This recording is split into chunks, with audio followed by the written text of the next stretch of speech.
जय माता की। नवरात्र के इस भक्तिमय अवसर पर मैं सरोज आप सभी का हार्दिक अभिनंदन करती हूँ हमारे इस विशेष कार्यक्रम नवरात्र महोत्सव में। और कार्यक्रम में हमारे साथ जुड़े हैं प्रोफेसर धर्मेंद्र शर्मा जी। जय माता की शर्मा जी। जय माता। आपका हमारे इस विशेष कार्यक्रम में बहुत बहुत स्वागत है। धन्यवाद। दर्शकों, आज है नवरात्र का चौथा दिन और इस दिन माता के चौथे स्वरूप की पूजा की जाती है, जो कि है माता कूष्मांडा। तो माता कूष्मांडा की किस तरह से पूजा की जाती है, क्या इसका विधि विधान है, इन्हीं सब बातों के बारे में हम आज के कार्यक्रम में जानेंगे। तो चलिए शुरू करते हैं आज का ये कार्यक्रम। जी शर्मा जी, तो हमें बताइए कि माता कूष्मांडा का स्वरूप कैसा है। जी आइए साधकों, एक सुंदर सी चर्चा आपके संग पुनः की जाए।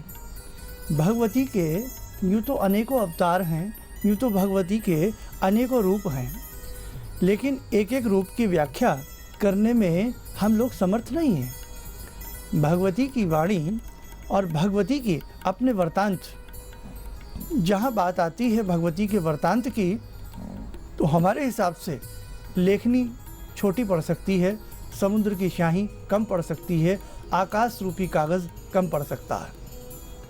जहाँ तक भगवती की निश्चल भक्ति का सवाल है, आज चतुर्थ नवरात्र में माँ कूष्मांडा का ध्यान किया जाता है, पूजन अर्चन किया जाता है।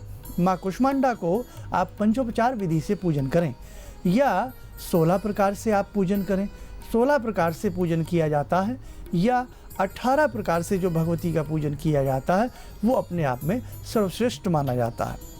बहुत सारी बातें, पूजन की बातें, बहुत सारी चीज़ें हम आपको बताते आ रहे हैं। आपने बहुत सारी चीज़ें नोट भी की होंगी।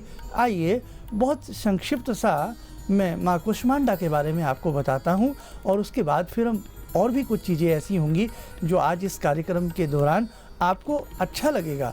आप नोट करने का प्रयास किया करें, खुद भी समझें, और जहाँ तक हो सके औरों को भी इन सब बातों के बारे में बताने का प्रयास किया करें। आइए जानते हैं भगवती के कूष्मांडा रूप के बारे में। माँ भगवती कूष्मांडा।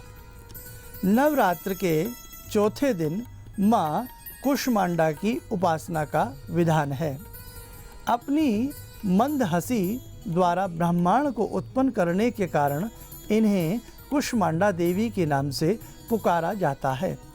इनके ध्यान पूजन से नवीन सर्जन शक्ति का उद्भव होता है। जय माँ कूष्मांडा। सुरा संपूर्ण कलशम रुद्रा प्लुप्तमेव च ददाना हस्तपदाभ्याम कूष्मांडा शुभदा अस्तु में। जय माँ कूष्मांडा। शर्मा जी, नवरात्र के दौरान माँ दुर्गा के सप्तशती पाठ का बहुत ही महत्व है, तो क्या कोई ऐसी लघु विधि है जिसे भक्तगण आसानी से इस पाठ को कर सकें। जी देखो, बिटिया ने बहुत अच्छा सवाल सभी पाठकों के साधकों के लिए किया है। कई बार क्या होता है, इस कली काल में, इस भागती दौड़ती ज़िंदगी में हम बहुत सारा समय नहीं दे पाते।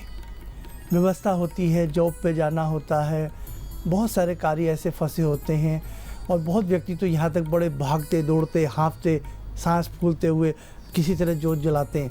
मन में तो आता है सबके कि साहब नवरात्रि चल रहे हैं, हमें भगवती का पूजन करना चाहिए, मन में तो सबके आता है, लेकिन समय कभी कभी हमें चुभने लगता है। तो आइए हम भगवती के एक बहुत ही लघु आपको एक प्रयोग बताते हैं। दुर्गा सप्तशती में जैसे आप पढ़ते ही होंगे, कवच पढ़ते हैं, अर्गला पढ़ते हैं, आप कीलक पढ़ते हैं, उसके बाद निवारण मंत्र आप पढ़ते हैं। एक मंत्र हम भी अक्सर यहाँ से आपको बताते हैं, बड़ा चमत्कारिक मंत्र है, निवारण महामंत्र की चर्चा भी हम आपसे करते हैं, वो भी आप पढ़ते होंगे। साथ में अंबिका यंत्र जिनके पास होता है वो अंबिका यंत्र की भी पूजन अपने हिसाब से करते हैं। कुछ लोग दुर्गा सप्तशती में ही चारों स्तुतियाँ भी पढ़ते हैं, ब्रह्म आदि स्तुति, शक्र आदि स्तुति, नारायणी आदि स्तुति भी बहुत लोग करते हैं। और कुछ लोग भगवती के 13 के 13 अध्यायों को मन से श्रद्धा से पढ़ते हैं। लेकिन कुछ लोग ऐसे होते हैं, मन तो करता है कि हम भगवती के अध्यायों को पढ़ें, लेकिन कोई ऐसी लघु विधि हमें पता लग जाए। तो आइए जनहितार्थ हेतु हम एक बहुत ही लघु चमत्कारिक विधि बता रहे हैं कि आप 13 अध्यायों को कैसे डिवाइड करें। इन 7 या 8 दिनों में सप्तमी तक आपका पाठ पूर्ण हो जाए, और अष्टमी को आप कन्या पूजन कर सकें, कढ़ाई पूजन कर सकें, और आप अपनी जो भी आपके हिसाब से, अपने कुल धर्म के हिसाब से जो आपकी प्रॉपर्टी है उसको आप निभा सकें। आइए जानते हैं इस संक्षिप्त लघु विधि को, जो 13 अध्यायों में डिवाइड की जाती है प्रतिदिन के हिसाब से। पहले दिन प्रथम अध्याय, दूसरे दिन दूसरा और तीसरा अध्याय, तीसरे दिन चौथा अध्याय, चौथे दिन 5वां, 6ठा और 7वां और 8वां अध्याय, 5वें दिन 9वां और 10वां अध्याय, 6ठे दिन 11वां अध्याय, 7वें दिन 12वां और 13वां अध्याय। इस प्रकार से प्रतिपदा से लेकर के सप्तमी तक हमारे ये 13 के 13 अध्याय पूरे हो जाते हैं। लेकिन इससे पहले जो कवच, अर्गला, कीलक है, देवी सूक्त है, नवारण मंत्र है, वो अनिवार्य होता है। इसके बाद फिर हम जो बाद की चीज़ें पढ़ते हैं, नवारण मंत्र है, सूक्त है, और साथ में जो बहुत से लोग तो तीनों रहस्य भी पढ़ते हैं, तो वो भी आप कर सकते हैं। और बहुत व्यक्ति हमने ऐसे देखे हैं कि हर अध्याय के बाद बटुक भैरव उपासना भी करते हैं, भगवान भैरव के 108 नाम भी लेते हैं, भूताध्यक्षाय नमः, गणाधिनाथ नाम नमः। तो बहुत लोग अपने अपने हिसाब से बहुत सारे ऐसे पाठों को भी दुर्गा सप्तशती के साथ अपना जोड़ लेते हैं। बहुत अच्छी बात है कि अधिक से अधिक फलम वाली बात आ जाती है। और साथ में दर्शकों एक चीज़ का और ध्यान रखें, ये तो मैंने आपको बड़ी लघु विधि बताई है कि 13 अध्याय आपके कैसे पूर्ण हो जाएं। आप प्रतिदिन सिद्ध कुंजी का स्तोत्र भी पढ़ा करें। सिद्ध कुंजी का स्तोत्र से भी बहुत लाभ मिलता है। दुर्गा सप्तशती में ही अथर्व शीर्ष है, देवी अथर्व शीर्ष है, और कहा गया है कि जो व्यक्ति देवी अथर्व शीर्ष का पाठ करता है उससे हर प्रकार के अथर्व शीर्ष का फल की प्राप्ति हो जाती है।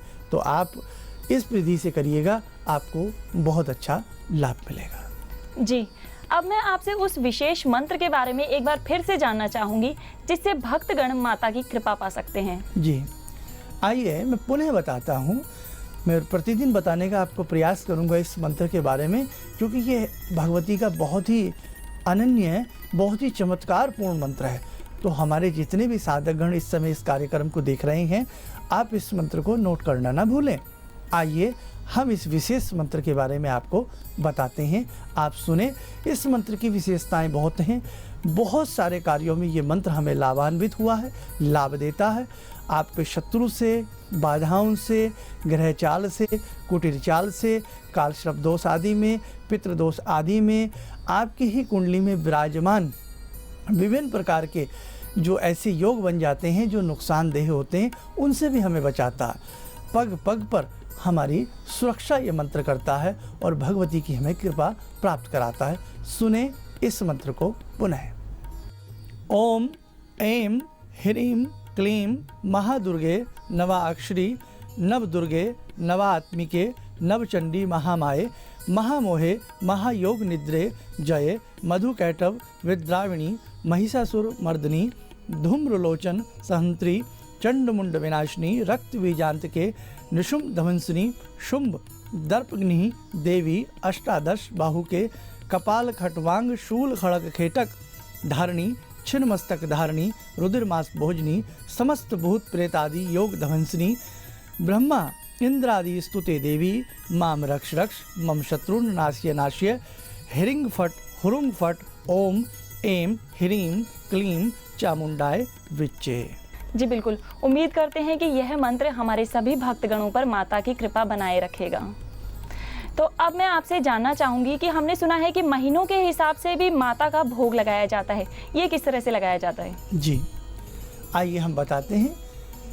साधकगण नोट कर लें कि हर महीने भगवती को हम क्या क्या अर्पण कर सकते हैं। वैसे तो हमारी हिम्मत क्या कि हम भगवती को कुछ अर्पण करें।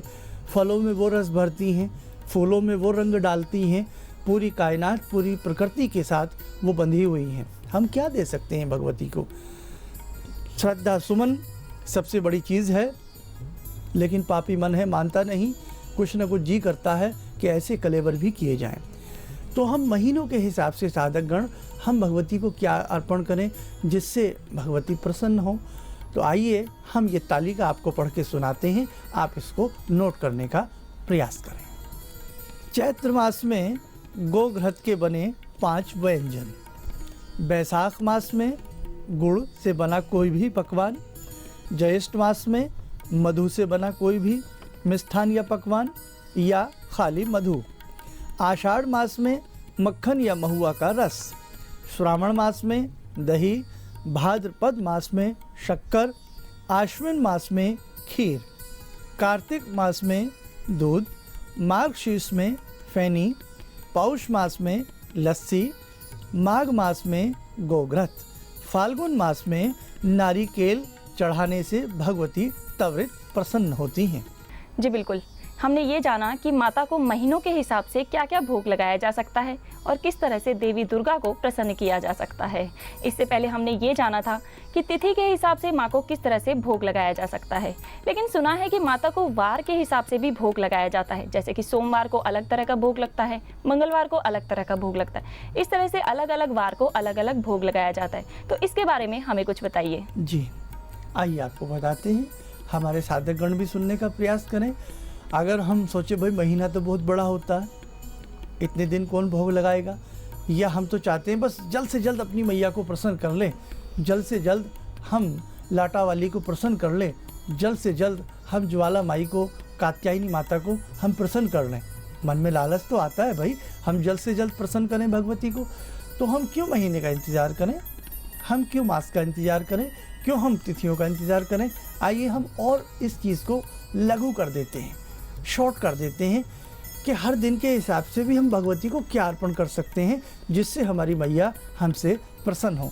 जाने इस सूची को, जाने इस तालिका को। आइए जानते हैं। रविवार में भगवती को खीर अर्पण करनी चाहिए, सोमवार में दूध अर्पण करना चाहिए, मंगलवार में केला अर्पण करना चाहिए, बुधवार में मक्खन अर्पण करना चाहिए, गुरुवार में खांड अर्पण करनी चाहिए, शुक्रवार में चीनी अर्पण करनी चाहिए, शनिवार में गोघृत अर्पण करने से भगवती प्रसन्न होती हैं। जी शर्मा जी, अब मैं चाहूँगी कि आप माता के भक्तों को ध्यान की ओर ले जाएं। जी, आइए दर्शकों, उस पावन अविरल धारा में हम बहने का प्रयास करें जिसके कण कण में हमें भगवती हमारे पास है ऐसी अनुभूति होती है, और होनी भी चाहिए। भगवान ने कहा है, पत्ते पत्ते में, बूटे बूटे में, कण कण में मैं व्याप्त रहता हूँ।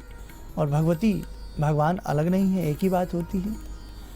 आइए अब हम आज के ध्यान मंत्रों से आपको जोड़ते हैं और भगवती की अनुकंपा सभी के ऊपर बरसे, ऐसा हम एक प्रयास करते हैं। दर्शकों, जुड़े हमारे साथ कुछ क्षणों के लिए। ओम कुष्मांडाय नमः,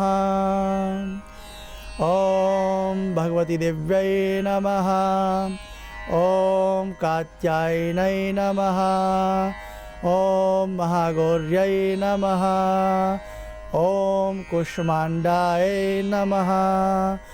या देवी सर्वभूतेषु मातृरूपेण संस्थिता, नमस्तस्यै नमस्तस्यै नमस्तस्यै नमो नमः। या देवी सर्वभूतेषु शक्तिरूपेण संस्थिता, नमस्तस्यै नमस्तस्यै नमस्तस्यै नमो नमः। या देवी सर्वभूतेषु कान्तिरूपेण संस्थिता, नमस्तस्यै नमस्तस्यै नमस्तस्यै नमो नमः। ओम कात्यायनै नमः, ओम कात्यायनै नमः, ओम विंध्यवासिन्यै नमः।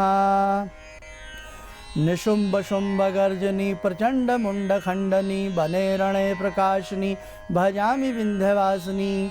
त्रिशूल मुंड धारिणी, धरा विघात हारिणी, गृहे गृहे निवासिनी, भजामि विंध्यवासिनी।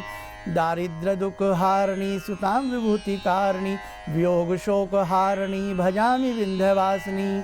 लसतुलाल लोचनम लतासनम वरम प्रदम, कपाल शूल धारिणी, भजामि विंध्यवासिनी। करो मुदो गदाधरा, शिव शिव प्रदायिनी, बराबरत्न शुभा, भजामि विंध्यवासिनी। अशिंद्र जामनी, प्रदम त्रिभास्य रूप धारिणी, जले थले निवासिनी, भजामि विंध्यवासिनी। विशिष्ट शिष्ट कारिणी, विशाल रूप धारिणी, महोदरे विलासिनी भजामि विंध्यवासिनी पुरंदरादि सेविता सुरारि मंशखंडिता विशुद्ध बुद्धिकारिणी भजामि विंध्यवासिनी भजामि विंध्यवासिनी। ओम कुष्मांडाय नमः। शर्मा जी, आप हमारे इस कार्यक्रम में आए और भक्तों को माता के स्वरूप के बारे में जानकारी दी, उसके लिए आपका बहुत बहुत धन्यवाद। जय माता की। जय माता की। तो दर्शकों, यह था माता का चौथा स्वरूप कूष्मांडा माता। इसके बारे में हमने आज के कार्यक्रम में जाना कैसा होता है माता का स्वरूप और किस तरह से माता को प्रसन्न किया जा सकता है। हमने पाठ विधि भी जानी और उस विशेष मंत्र को भी जाना जिससे माँ को प्रसन्न किया जा सकता है। आज के इस विशेष कार्यक्रम में बस इतना ही। अगले अंक में आपसे फिर मुलाकात होगी, तब तक के लिए जय माता की।